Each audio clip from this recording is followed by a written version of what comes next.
Hi friends, welcome to Telugu health tips. ఇది త్రాగితే thyroid వ్యాధి అదుపులోకి రావడమే కాకుండా థైరాయిడ్ రావడానికి గల అధిక బరువును కూడా తగ్గిస్తుంది. థైరాయిడ్ అనేది ఈ రోజుల్లో ప్రతి ముగ్గురులో ఒకరికి ఉంటుంది.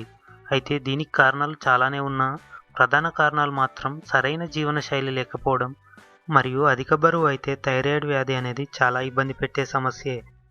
ఈ సమస్య దూరం అవ్వాలంటే నిత్యం వేళకి ఆహారం తీసుకుంటూనే ఈ విధంగా చేస్తే థైరాయిడ్ అదుపులోకి రావడమే కాకుండా మలబద్ధకం మరియు అధిక బరువు రెండూ తగ్గుతాయి.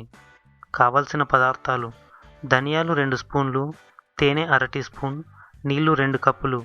ఎలా తయారు చేయాలో చూద్దాం. ముందు నీళ్లను వేడి చేసుకోవాలి. చేసుకున్నాక ధనియాలను దానిలో వేయాలి. ఇప్పుడు ఒక 2 నిమిషాలు మరిగించాలి. ఎప్పుడైతే నీళ్లు మరిగి రంగు మారిందో అప్పుడు స్టవ్ ఆఫ్ చేసి నీళ్లను వడకట్టుకోవాలి. తరువాత గోరువెచ్చగా ఉన్నప్పుడు తేనె కలుపుకొని పరకడుపున తీసుకోవాలి. మన టీ లేదా కాఫీ తీసుకునే కప్పులో తీసుకుంటే సరిపోతుంది. కొద్దిగా తేనె ఎక్కువ వేసుకున్నా చాలా బాగుంటుంది. ఫ్రెండ్స్, ఈ వీడియో కనుక మీకు నచ్చినట్లయితే లైక్ బటన్ ప్రెస్ చేయండి. సబ్స్క్రైబ్ బటన్ క్లిక్ చేయడం ద్వారా మా లేటెస్ట్ వీడియోస్ని మీ మెయిల్కి పొందవచ్చు. మీ విలువైన సూచనలు, సలహాలు కామెంట్స్ రూపంలో తెలియజేయండి.